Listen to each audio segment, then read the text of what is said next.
In this video, we are going to read vignettes 31 and 32 from the house on Mango Street. For both of the vignettes, you will be doing a reading response journal, and then you will have a double entry journal for vignette number 32. So, vignette number 31 is called Rafaela, who drinks coconut and papaya juice on Tuesdays. Again, the link to the book is on our Edsby page. You can access the PDF for free. And just a reminder, you can do your assignments with pen or pencil on paper and submit at the end of the week by 3:40 p.m. on Friday that way, or you can submit your assignments digitally using a notes pad on your phone or a Word document. If you would like to use the online platform Microsoft 365, check out the video I recorded for you to show you how you can access that free account for your assignments. Vignette number 31. On Tuesdays, Rafaela's husband comes home late because that's the night he plays dominoes. And then Rafaela, who is still young but getting old from leaning out the window so much, gets locked indoors because her husband is afraid Rafaela will run away since she is too beautiful to look at.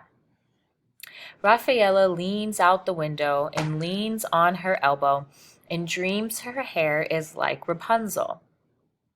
Rapunzel there is an allusion to the fairy tale Rapunzel. Remember, you learned about allusions with Mrs. Recio before spring break. An allusion is when an author references something that is well known. They could reference another story, a movie, a famous person, a historical event.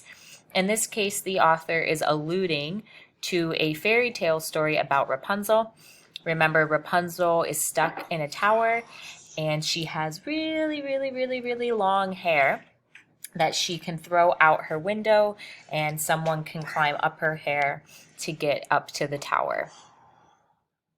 So, Rafaela leans out the window and leans on her elbow and dreams her hair is like Rapunzel's.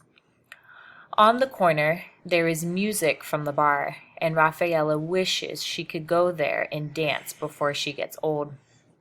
A long time passes, and we forget she is up there watching until she says, "Kids, if I give you $1, will you go to the store and buy me something?" She throws a crumpled dollar down and always asks for coconut or sometimes papaya juice, and we send it up to her in a paper shopping bag she lets down with the clothesline. Rafaela, who drinks coconut and papaya juice on Tuesdays and wishes there were sweeter drinks, not bitter like an empty room, but sweet like the islands, like the dance hall down the street where women much older than her throw green eyes easily like dice and open homes with keys. And always there is someone offering sweeter drinks, someone promising to keep them on a silver string. So you do have a reading response journal for vignette number 31. Okay. Remember to include the vignette number 31, the vignette title, which is Rafaela, who drinks coconut and papaya juice on Tuesdays. It's a long title.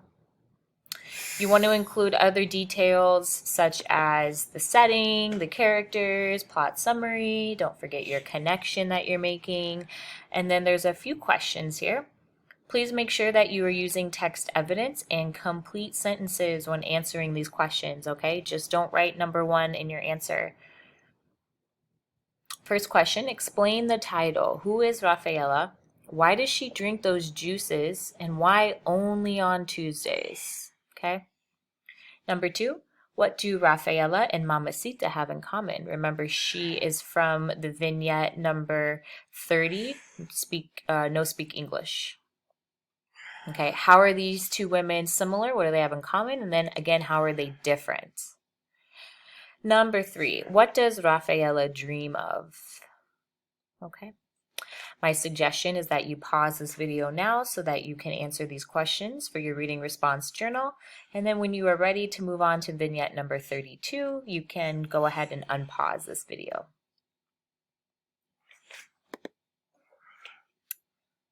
Okay, vignette number 32, the title is Sally. Sally is the girl with eyes like Egypt and nylons the color of smoke. Nylons, for those of you who don't know, are like pantyhose. It's the tights or the stockings women wear on their legs. The boys at school think she's beautiful because her hair is shiny black like raven feathers. And when she laughs, she flicks her hair back like a satin shawl over her shoulders and laughs. Her father says to be this beautiful is trouble. They are very strict in her religion. They are not supposed to dance. He remembers his sisters and is sad. Then she can't go out. Sally, I mean. Sally, who taught you to paint your eyes like Cleopatra? There's another allusion there to a historical figure. Okay, Cleopatra was royalty in Egypt. And a long, long time ago, they used to paint their eyelids with what girls now call eyeliner. And they used to put black eyeliner on their eyes to make their eyes really pop and look beautiful. The men also wore eyeliner to make their eyes pop. Sally, who taught you to paint your eyes like Cleopatra? And if I roll the little brush with my tongue and chew it to a point and dip it in the muddy cake, the one in the little red box, will you teach me? I like your black coat and those shoes you wear. Where did you get them? My mother says to wear black so young is dangerous, but I want to buy shoes just like yours, like your black ones made out of suede, just like those. And one day, when my mother's in a good mood, maybe after my next birthday, I'm going to ask to buy the nylons too. So notice here how Esperanza is looking up to this older girl, or possibly a girl at school named Sally. She wants to be just like her, wants to look like her, wear the same colors, wear the same style, paint her eyes with eyeliner. Cheryl, who was not your friend anymore, not since last Tuesday before Easter, not since the day you made her ear bleed, not since she called you that name and bit a hole in your arm, and you looked as if you were going to cry and everyone was waiting and you didn't. You didn't, Sally. Not since then. You don't have a best friend to lean against the schoolyard fence with, to laugh behind your hands at what boys say. There is no one to lend you her hairbrush. The stories the boys tell in the coat room, they're not true. You lean against the schoolyard fence alone with your eyes closed, as if no one was watching, as if no one could see you standing there, Sally. What do you think about when you close your eyes like that? And why do you always have to go straight home after school? You become a different Sally. You pull your skirt straight, you rub the blue paint off your eyelids. You don't laugh, Sally. You look at your feet and walk fast to the house you can't come out from.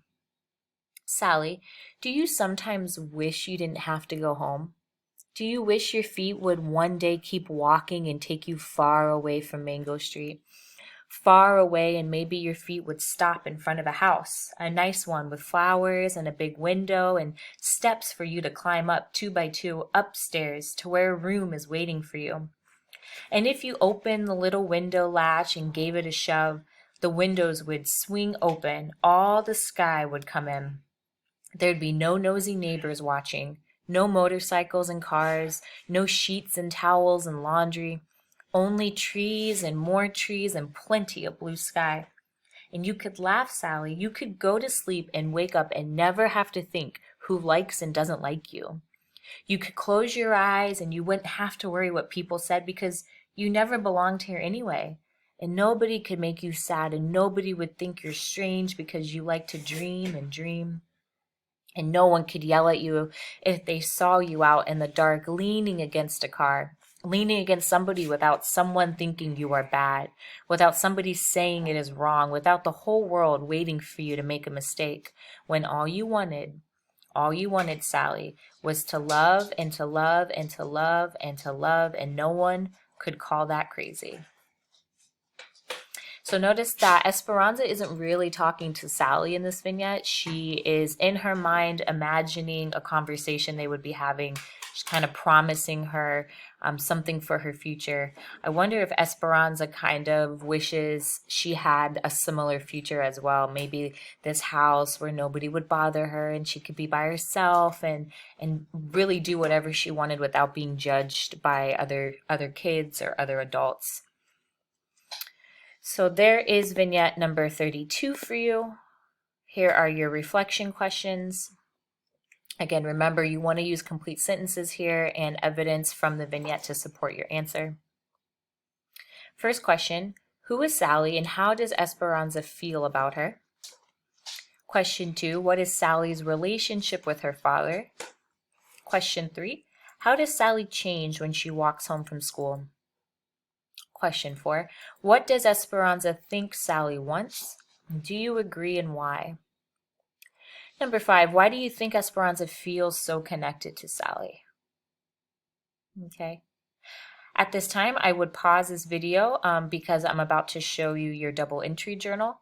So you want to go ahead and get these questions down along with, remember, the vignette number, the vignette title, characters, setting, connections, plot summary. When you are ready, here is your double entry journal prompt for vignette number 32 called Sally.